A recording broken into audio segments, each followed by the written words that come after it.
Señor, gracias por la oportunidad que nos das el día de hoy de conocer estos proyectos, Señor, y haz tú la obra, Señor. Tú mueve nuestros corazones, guíanos, Señor. Si tú nos llamas a participar, ponlo en nuestro corazón, Señor.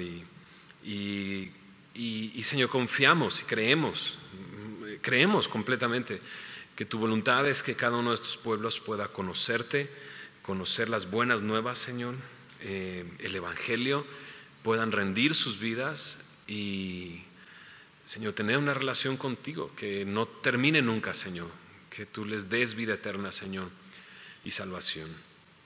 Y, Señor, te pedimos que nos guíes durante este estudio, guíanos para conocer más acerca de tu voluntad, para con nosotros como iglesia, Señor, pero también individualmente, Señor, en la tarea que nos has encomendado de ir y predicar, anunciar las buenas nuevas a todas las naciones, Señor. Lo ponemos en tus manos, Señor, en el nombre de Jesús. Amén. Amén.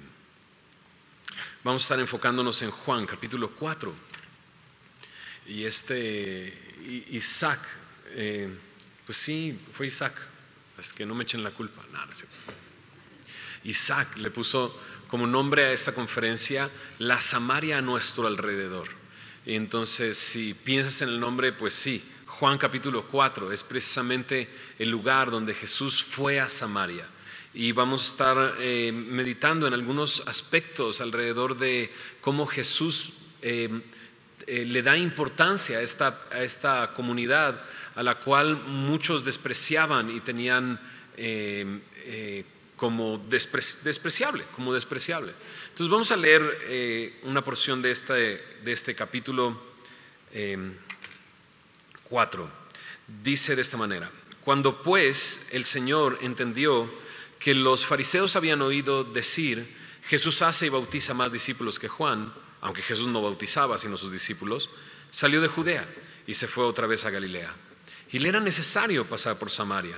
Vino pues a una ciudad de Samaria llamada Sicar, junto a la heredad que Jacob dio a su hijo José. Y estaba allí el pozo de Jacob. Entonces Jesús, cansado del camino, se sentó así junto al pozo. Era como la hora sexta. Vino una mujer de Samaria a sacar agua y Jesús le dijo: dame de beber, pues sus discípulos habían ido a la ciudad a comprar de comer. La mujer samaritana le dijo: ¿cómo tú, siendo judío, me pides a mí de beber, que soy mujer samaritana? Porque judíos y samaritanos no se tratan entre sí. Respondió Jesús y le dijo: si conocieras el don de Dios y quién es el que te dice dame de beber, tú le pedirías y él te daría agua viva. La mujer le dijo: Señor, no tienes con qué sacarla y el pozo es hondo. ¿De dónde pues tienes el agua viva? ¿Acaso eres tú mayor que nuestro padre Jacob, que nos dio este pozo, del cual bebieron él, sus hijos y sus ganados? Respondió Jesús y le dijo: cualquiera que bebiere de esta agua volverá a tener sed, mas el que bebiere del agua que yo le daré no tendrá sed jamás, sino que el agua que yo le daré será en él una fuente de agua que salte para vida eterna. La mujer le dijo: Señor, dame esa agua para que no tenga yo sed ni venga aquí a sacarla. Jesús le dijo: ve, llama a tu marido y ven acá. Respondió la mujer y dijo: no tengo marido. Jesús le dijo: bien has dicho, no tengo marido, porque 5 maridos has tenido y el que ahora tienes no es tu marido. Esto has dicho con verdad. Le dijo la mujer: Señor, me parece que tú eres profeta. Nuestros padres adoraron en este monte y vosotros decís que en Jerusalén es el lugar donde se debe de adorar. Jesús le dijo: mujer, créeme que la hora viene cuando ni en este monte ni en Jerusalén adoraréis al Padre. Vosotros adoráis lo que no sabéis. Nosotros adoramos lo que sabemos, porque la salvación viene de los judíos. Mas la hora viene y ahora es cuando los verdaderos adoradores adorarán al Padre en espíritu y en verdad, porque también el Padre, tales adoradores, busca que le adoren. Dios es espíritu y los que le adoran en espíritu y en verdad es necesario que adoren. Le dijo la mujer: sea que ha de venir el Mesías llamado el Cristo, cuando Él venga nos declarará todas las cosas. Jesús le dijo: yo soy el que habla contigo. En esto vinieron sus discípulos, se maravillaron de que hablaba con una mujer. Sin embargo, ninguno dijo: ¿qué preguntas o qué hablas con ella? Entonces la mujer dejó su cántaro y fue a la ciudad y dijo a los hombres: venid, ved a un hombre que me ha dicho todo cuanto he hecho. ¿No será este el Cristo? Entonces salieron de la ciudad y vinieron a él. Entre tanto, los discípulos le rogaban, diciendo: Rabí, come.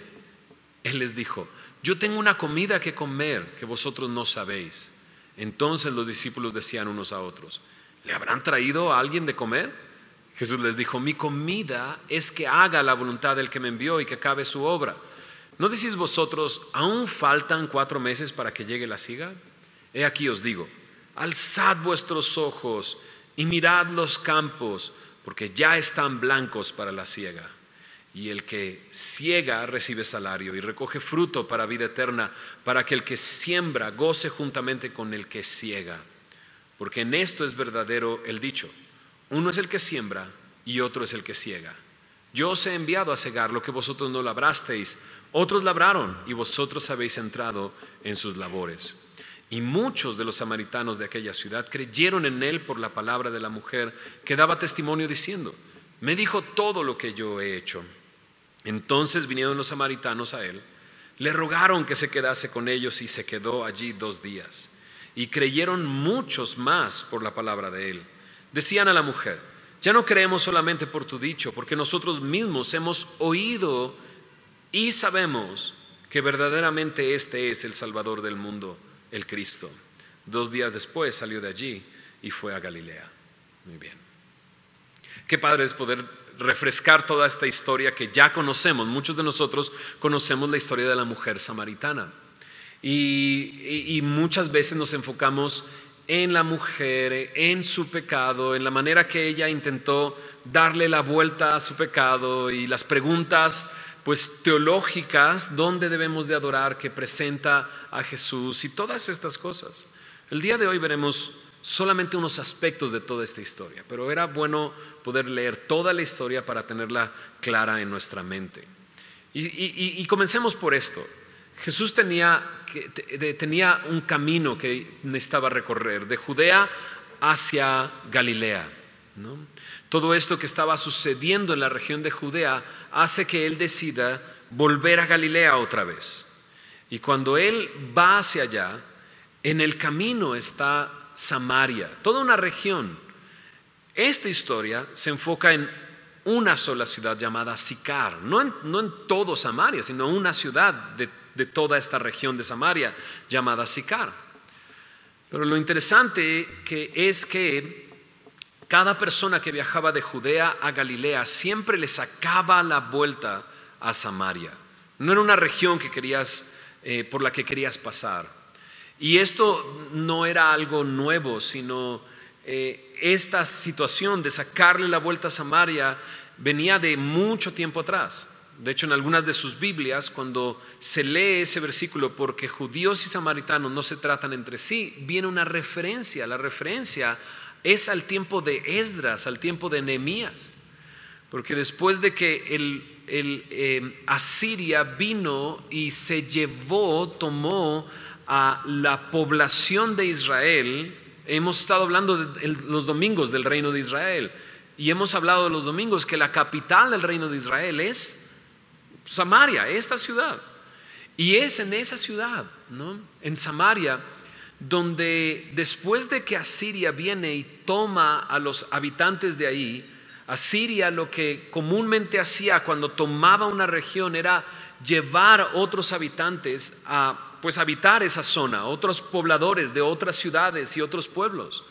Y entonces al hacer esto, la ciudad de Samaria se mezcló, judíos con otras personas de otras naciones, y para el tiempo de Jesús, este rechazo hacia ese pueblo era constante. Así, ni siquiera se trataban entre sí. ¿No eran judíos? Pues sí eran judíos, pero para la perspectiva de ese tiempo eran judíos, digámoslo así, de segunda clase, porque se habían mezclado con otras naciones. El verso 9 lo deja claro: judíos y samaritanos no se tratan entre sí, ¿no? Pero Jesús no le saca la vuelta. Y aquí es lo primero que nos enseña. O sea, hay ciertos lugares o ciertas zonas o ciertos sectores alrededor nuestro a los que les sacamos la vuelta, porque hay muchas comunidades a nuestro alrededor, ¿no? Hace unos momentos orábamos y decíamos, Señor, tú nos has llamado a ir y predicar el Evangelio a todas las naciones, ¿no? Y de repente la pregunta es, ¿cuántas naciones hay? Dices, pues todos somos mexicanos. Sí, pero hay tantas comunidades que tienen una cultura tan distinta a nosotros, ¿no? En donde vivimos, que pareciera que hay naciones dentro de las naciones, y etnias distintos, y lenguajes distintos, idiomas distintos, dialectos distintos. Y la pregunta sería, si Jesús no le sacó la vuelta a este lugar, ¿estaremos nosotros sacándole la vuelta a tantas comunidades que están a nuestro alrededor? Ahora, si notas en el verso 4 dice, a Jesús le era necesario pasar por ahí, ¿no? Entonces, por lo que ya dijimos, Samaria, estando en el camino entre Judea y Galilea, ¿no? Samaria era como una especie de molestia o estorbo, porque la ruta más corta para ir hasta Galilea era cruzar por Samaria, pero por todo esto de clasificar a estas personas como distintas, hacerlas a un lado, lo mejor era tomar otra ruta, que era caminar más tiempo y tomaba más tiempo. Era una molestia, era un estorbo, ¿no? Y me pregunto muchas veces, cuando ya se convierte en una costumbre, ¿no? Y los hijos preguntando, ¿y por qué no pasamos por ahí? Es más corto, es más sencillo, es más simple, ¿no? Y me pregunto cuántos estarían preguntando, qué fácil sería si no estuvieran ahí. Pero para Jesús es necesario pasar por ahí. Lo que para otros es un estorbo, para Jesús es necesario, ¿no? Y de repente la pregunta es, ¿por qué es necesario? ¿Por qué Jesús va a ese lugar? Y bueno, leímos la historia y vemos a una mujer, pero una mujer usada para atraer a muchos más al conocimiento de Cristo y a una confesión al final del versículo 42 muy clara. Sabemos que verdaderamente este es el Salvador del mundo, el Cristo. Interesante, no dice el Salvador de los judíos, el Salvador de un grupo de personas, dice el Salvador del mundo. Y esta es una declaración de los samaritanos, de fe, de salvación. Sabemos que Él verdaderamente es el Salvador del mundo, el Cristo. Y es porque Jesús ve y le dice a sus discípulos, alcen los ojos, miren los campos, es momento de la siega, es momento de la siega. Y se ve así, ¿no? Este segar o este fruto que está listo para cosecharlo es comparado con las multitudes que vienen a Jesús, recibiéndole y creyendo en Él como el Salvador del mundo. No sé si notas, dice que ellos le rogaban, quédate, ¿no? Y Él se quedó 2 días más en ese lugar, ¿no? Entonces Jesús podía ver que los campos estaban listos para la siega. Por eso le era necesario pasar por ahí. Y creo que no hay momento más idóneo en el que nosotros podamos levantar nuestra mirada y ver, ¿no? Ver que los campos están listos para la siega.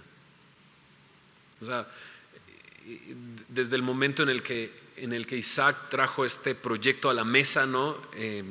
Y estoy haciendo referencia a nuestra reunión con los pastores. Tenemos una reunión donde platicamos y nos ponemos de acuerdo, vemos lo que va a suceder en las siguientes semanas. Y trajo este proyecto a la mesa, es el momento de esto. Es el momento de ir y poder predicar a estas personas que necesitan de Cristo, ¿no? Y resulta que en esta historia, como lo leímos ya, todo comienza a través de una persona, una mujer. Yo entiendo, o sea, primero comienza con Jesús viendo que era necesario pasar por ese lugar y deteniéndose en ese lugar. Pero después Jesús usa a una mujer y esa mujer se convierte en esa persona que va y anuncia que el Cristo está aquí, ¿no? Entonces mi pregunta es, ¿no? O sea, ¿pensaríamos que Jesús le saca la vuelta a esas comunidades? No. Te digo la verdad, Jesús ya está ahí, ¿no? Jesús ya está ahí. La Biblia dice que toda la tierra es del Señor y todo lo que habita en él es de Él. Entonces a Jesús le pertenecen esas comunidades, Él ya está ahí.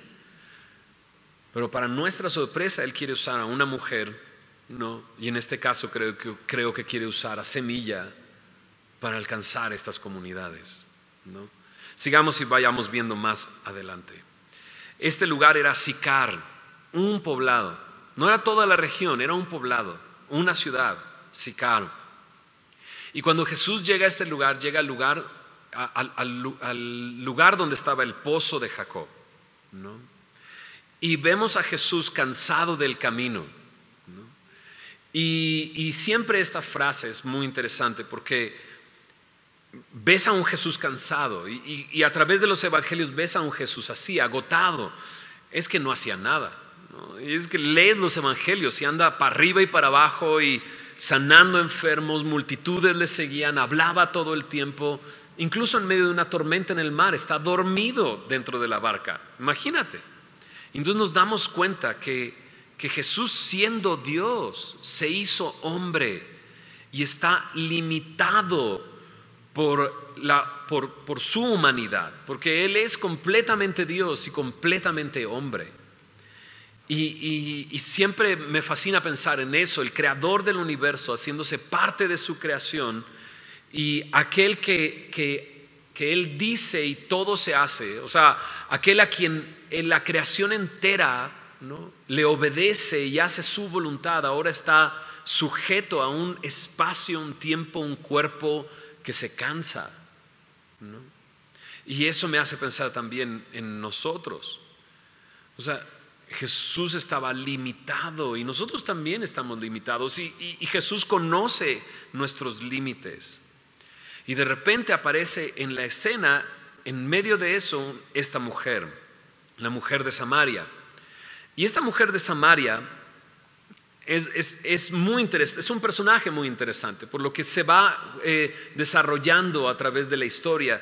Y más cuando Jesús la confronta, ¿no? Trae a tu marido. Y ella dice, no tengo marido. Bueno, bien has dicho, 5 has tenido. Y el que está ahorita en tu casa no es tu marido. Y dices, ¿qué tipo de mujer sería ella, ¿no? Evidentemente era una mujer atractiva, ¿no? Porque 5 maridos ha tenido, o sea, si se entiende eso, ¿no? Y no solamente eso, una mujer con muchos problemas, ¿no? Una mujer que si tiene un hombre en su casa y no es su marido, quiere decir que es marido de alguien más, ¿no? Y luego ves que ella va al pozo y va sola, va a una hora no adecuada para ir a un pozo que es al mediodía y te empiezas a dar cuenta qué tipo de mujer es, ¿no? Y Dios la usa, ¿no? Y Jesús está ahí para mostrarle, ¿no?, su necesidad de Él y de lo que Él puede dar, y se convierte en ese instrumento para alcanzar toda una ciudad, ¿no? Ahora checa esto, interesante. La mujer vino al pozo y venía de la ciudad, y los discípulos van a la ciudad. ¿Notaste eso? Verso 7 dice, vino una mujer de Samaria. Verso 8 dice, pues sus discípulos habían ido a la ciudad a comprar de comer. Ella de la ciudad al pozo, los discípulos del pozo hacia la ciudad. Cuando ella llegó, ellos ya no estaban. Y de repente la pregunta es, ¿se toparon en el camino? ¿Se cruzaron en el camino esta mujer y los 12 discípulos? ¿No? Ahora, por la cultura en la que está, ella no solamente se sorprende de que Jesús le hable porque es él judío y ella samaritana, sino dice claramente, soy mujer samaritana. Por lo tanto, en esa cultura, y no quiere decir que sea lo correcto, eso es muy claro, la mujer a la mujer no se le hablaba en público, por eso la mujer se sorprende. Entonces me pregunto cómo reaccionaron ellos al ver a esta mujer acercarse al pozo mientras ellos iban hacia la ciudad, ¿no? Pero cuando llega, es Jesús el que comienza la conversación. Pero antes, ¿a dónde fueron sus discípulos? A la ciudad. ¿Y qué iban a hacer en la ciudad? Comprar de comer. Y si te pones a pensar, Jesús se queda en el pozo y ellos se pierden de un encuentro increíble, de una conversación increíble, porque ellos se fueron a comprar algo de comer. Ahora, comprar algo de comer no es algo malo. Algunos de nosotros en este momento nos gustaría estar comprando algo de comer, ¿no? Y dices, pastor, mejor ya no hables de comer, ¿no? No es nada malo comprar algo de comer. Ahora es interesante, están gastando su dinero en un comercio local. ¿Se entiende eso? ¿Dónde van a comprar esa comida? Pues en la ciudad, en Sicar. Incluso están contribuyendo, digámoslo así, al desarrollo económico de ese lugar.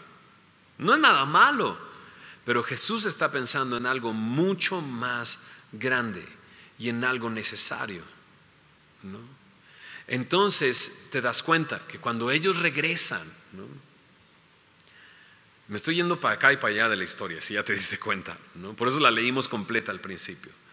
Cuando ellos regresan, Él no tiene hambre, ¿no? Y ellos le dicen a los discípulos, le dicen a Jesús, come. Y luego se empiezan a preguntar, ¿no? Porque la respuesta del Señor Jesús es, yo tengo una comida que comer que vosotros no saben. Y ellos dicen, oh, bueno, no usaron esta palabra, pero chale, ¿no? Ya, o sea, nos vamos a comprar comida y ya le dieron de comer. O sea, mientras nosotros vamos, compramos la comida y Él ya comió. Pero ellos no han entendido qué tipo de comida, y por eso Jesús les explica, mi comida es que haga la voluntad del que me envió y que acabe su obra. Jesús ya había comido. ¿Cómo? Porque Él estaba pensando en algo mucho más grande que solamente comida física, más importante que alimentarse. ¿Qué podría ser más importante que comer? Todos diríamos, nada, ¿no? Sí. Comer es lo más delicioso, es lo más rico y bueno, así te calma la tripa. Pero Jesús ve algo como mucho más importante que la comida, que es hacer la voluntad de Dios. Ahora, esto es algo muy interesante. Yo no sé si tú lo has pensado, al menos yo lo he pensado. ¿Por qué tenemos que comer 3 veces al día? O sea, ¿por qué? O sea, terminas de comer, ya haces algunas cosas y ya estás pensando, ¿qué vamos a comer? Y no, y te levantas de la comida, estás tomando el café y pasan unas cuantas horas y ya tienes ganas de cenar y dices, ¿por qué Dios no nos hizo como una comida y ya? ¿No? O incluso, ¿por qué tenemos que dormir? ¿No? Yo muchas veces pienso en eso. ¿Por qué tenemos que dormir? O sea, dormir es el momento más vulnerable en tu vida. O sea, cualquiera puede llegar y... No quiero ponerte miedo hoy en la noche, pero en realidad es el momento más vulnerable. ¿Por qué Dios nos hizo con este ciclo de vigilia, ¿no? Y ¿qué se dice? Pues eso, y sueño, ¿no? ¿O por qué tenemos que tomar agua, ¿no? Tomar agua y nos da sed, ¿no? ¿Qué será que Dios nos está, a través de la manera en que nos hizo, enseñando algo? ¿No? Porque si te das cuenta, ahorita vamos a regresar a la comida. Dices, no, por favor, ya no hables de comida.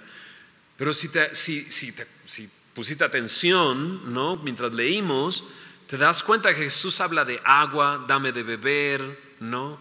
Habla de sed. Incluso le dice a esta mujer, yo tengo un agua con la cual no tendrás sed jamás, ¿no? ¿Será que Dios, como nos hizo, nos hace recordar cada ciertas horas que lo necesitamos a Él? O sea, hay veces que he pensado en esto de aquel que tiene hambre y sed de justicia. Y en algunas ocasiones he orado, Señor, así como me duele la panza, ¿no? Y busco comida, así haz algo en mí que me dé hambre de buscarte a ti. ¿Se entiende? Porque Jesús está utilizando la sed y ahora la comida para hablar de satisfacción en Dios y para hablar de la voluntad de Dios. Entonces regresemos a la comida. Perdón por mi paréntesis de las cosas que pienso. ¿Cuál es la voluntad de Dios? Lucas 19:10, Jesús va a decir, porque el Hijo del Hombre ha venido a buscar y salvar lo que se había perdido. ¿No? Entonces la voluntad de Dios es eso, buscar y salvar lo que se había perdido. ¿Habrá algo que Él tenía que buscar y salvar en Samaria? Claro, por eso estaba ahí. Mientras los discípulos fueron a comer, Él estaba haciendo la voluntad de Dios, ¿no? La voluntad de aquel que le envió. Isaías 61, 1 al 3, habla de el ungido de Dios, el Cristo, el Mesías. Y me dice para qué fue ungido, para qué vino al mundo. Y en Lucas capítulo 4 Jesús dice, lee esta porción y dice, ustedes han visto cómo se cumple esta escritura delante de sus ojos. En Isaías 61 dice, el Espíritu de Jehová está sobre mí, el Señor, porque me ungió Jehová, me ha enviado a predicar buenas nuevas a los abatidos, vendar a los quebrantados de corazón, publicar libertad a los cautivos y a presos, apertura de la cárcel, a proclamar el año de la buena voluntad de Jehová, el día de venganza del Dios nuestro, a consolar a todos los enlutados, ¿no? A ordenar que a los afligidos de Sión se les dé gloria en lugar de ceniza, óleo de gozo en lugar de luto, manto de alegría en lugar de espíritu angustiado, y serán llamados árboles de justicia, plantío de Jehová, para gloria suya. Y esa es la misión de Jesús. Esto es para lo que vino. O sea, si hay una voluntad del que le envió, Jesús está pensando en esto. Él me ha ungido para esto. Y si te das cuenta, a las personas a las que viene a rescatar son estas: abatidos, quebrantados de corazón, cautivos, en la cárcel. En Lucas capítulo 4 dice, vista a los ciegos, ciegos, ¿no? ¿Habrá algunos de estos en Samaria? ¿Habrá algunos de estos en las comunidades de las que estamos hablando? Y si Jesús ya está ahí, y ahí están ellos, ¿entiendes? Es la voluntad de Dios. Bueno, solamente para cerrar este punto, hacer la voluntad de Dios es como comida que sustenta y nutre, es algo maravilloso. Llevar a una persona al conocimiento de Cristo, a que rinda su vida a Cristo y que su vida sea transformada, no sabes lo que es eso. Bueno, a lo mejor sí sabes, ¿no? Pero si no lo has vivido, es algo increíble. Ver una persona abatida, quebrantada de corazón, ciega, ¿no? De repente tener discernimiento y poder ver, y libre, fuera de esclavitud, ya no en la cárcel, sino libre, es algo increíble. Es como comida que nutre y sustenta. Y esa es la comida del Señor Jesús. No me sorprende que ellos le dicen, Rabí, come, y Él dice, yo ya comí, mi comida es hacer la voluntad de aquel que me envió. ¡Qué maravilla! No encontraremos mejor gozo que poder llevar el Evangelio a comunidades que están llenas de este tipo de personas, a las cuales ya Jesús llegó. Entonces, y entonces los discípulos fueron a comprar algo de comer. Y decíamos que comprar algo de comer no es nada malo, incluso contribuye al desarrollo económico de ese lugar. Pues están vendiendo comida. Y el día de hoy hay muchos proyectos de muchas organizaciones y fundaciones y asociaciones que van y ayudan a comunidades, que apoyan comunidades. Entonces, a mí me gusta mucho el café, por ejemplo. Entonces tengo un buen amigo que tuesta café y que apoya comunidades, y constantemente él dice, este café lo traje de tal finca y estamos apoyando a esta finca de mujeres que no sé qué, y no sé qué, y no sé qué, no sé qué, ¿no?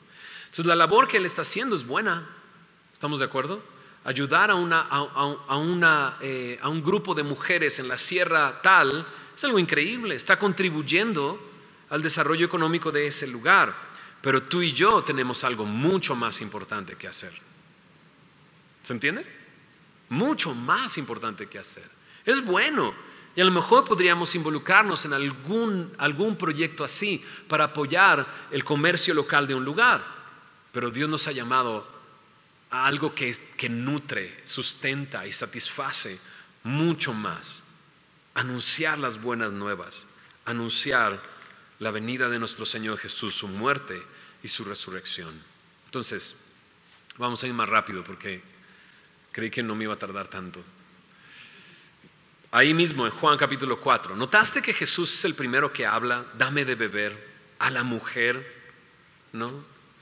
Y pensar que este es Jesús, que aun cuando está limitado en su humanidad, ¿no? Hay momentos en que, tú lo sabes, los milagros que hizo Jesús fueron impresionantes.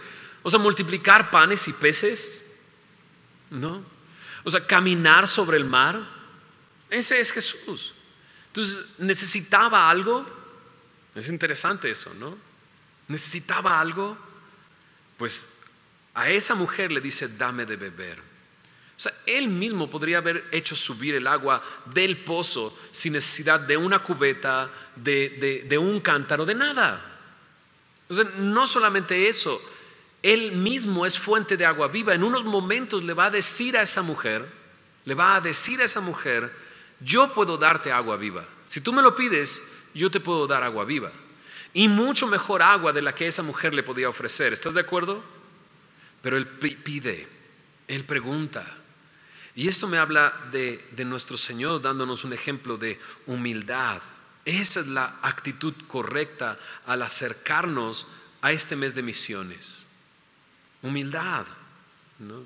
Solo te cuento una anécdota de Charerachi, una comunidad que hemos estado apoyando y seguimos apoyando los domingos, ¿verdad, Isaac? Los domingos están afuera, aunque no lo hemos dicho, pero ellos ahí están como cada mes de misiones, el proyecto de Esperanza Los Rarámuris.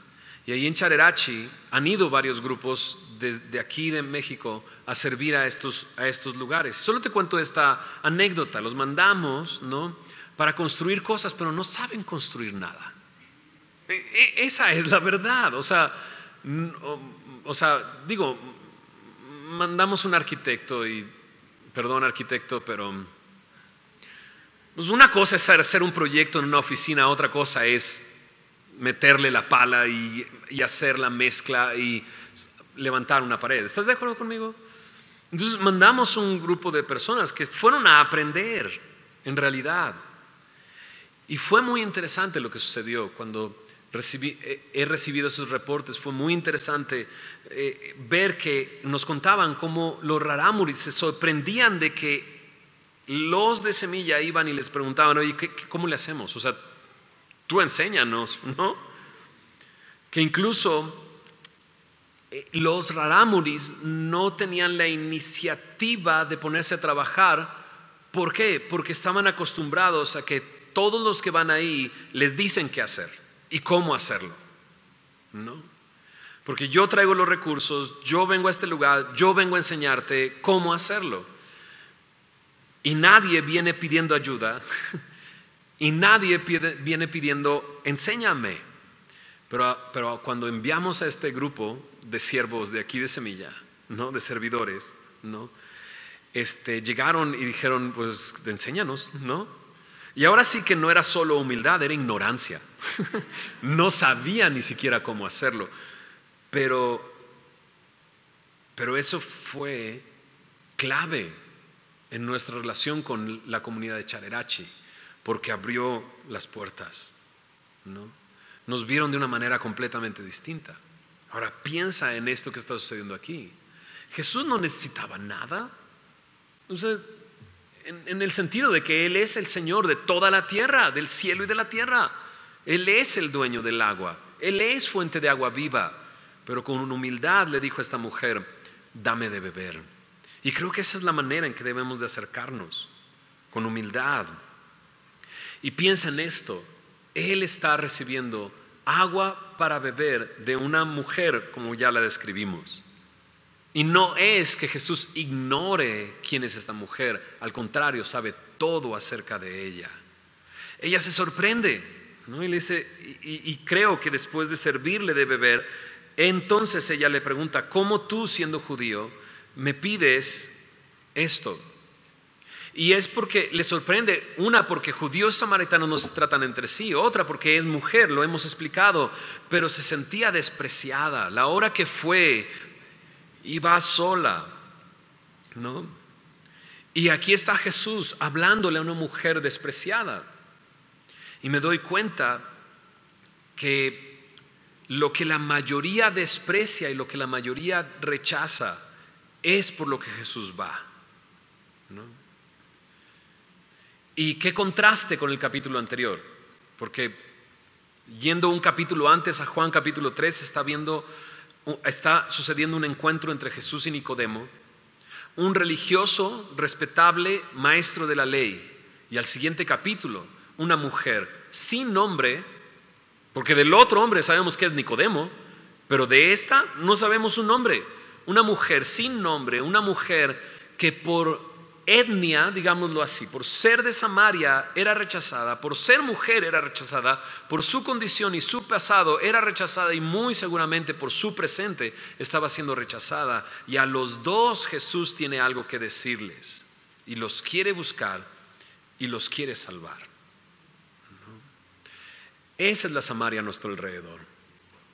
Mucho nos falta de ver en este capítulo. Solo diría una cosa: la misma sed que esta mujer tenía es la misma sed que hay en esas comunidades a las que queremos servir. La misma sed. Y la misma sed insaciable que tenía esta mujer. Porque cuando él le dice, yo tengo agua que tú puedes beber y no tendrás sed jamás, ella dice, dame de esa agua, dame de esa agua. Es la misma sed insaciable que estas comunidades tienen. Jesús se enfoca, después de que ella le pide esa agua, en ve por tu marido.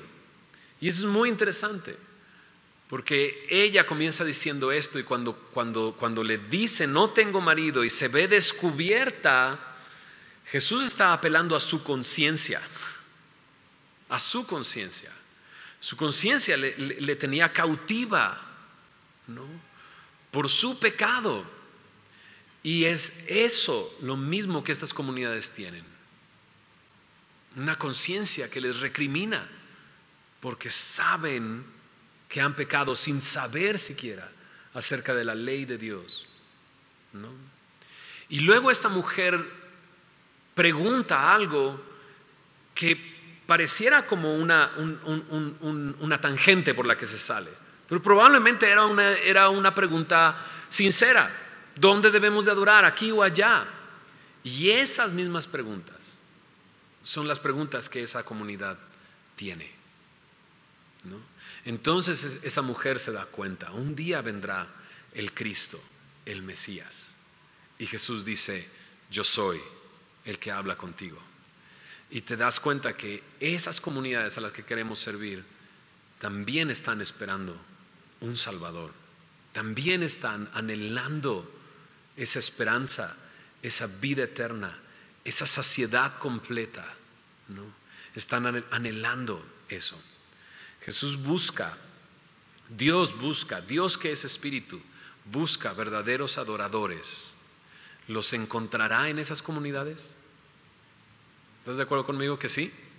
Claro que sí, porque al final en Apocalipsis, y siempre lo repetimos en este mes de misiones porque creemos que es verdad, dice su palabra que ahí en el trono estarán adorando de toda nación, de toda lengua, de toda tribu. Y qué maravilla que Dios nos permita en un futuro ver Rarámuris ahí, ¿no?, y ver de estas comunidades que queremos servir adorando delante del trono, porque Dios está buscando en esas comunidades verdaderos adoradores que necesitan adorar en espíritu y en verdad, ¿verdad?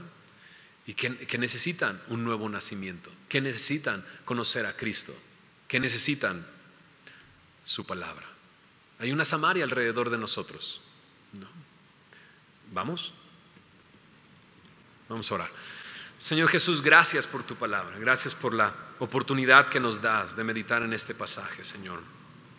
Y Señor, hay mucho más que tú quisieras enseñarnos en estos pasajes, pero lo que hemos aprendido en este momento, Señor, queremos traerlo a nuestro corazón y pedirte, Señor, que hagas tú la obra en cada uno de nosotros, Señor. Aquello que en ocasiones hemos sentido que es una molestia, un estorbo, Señor, para ti es necesario pasar por ahí. Tú ya viste que los campos están listos para la siega. Señor, ayúdanos a alzar nuestros ojos. Ayúdanos a alzar nuestros ojos. Y Señor, hay una comida que sacia. Hay una comida, Señor, que necesitamos reconocer, Señor, que es tu voluntad, Señor. Señor, permítenos tener esa hambre por justicia. Esa hambre, Señor, por darte a conocer, por hacer tu voluntad. Señor, tú has venido para predicar, para anunciar, para pregonar las buenas noticias.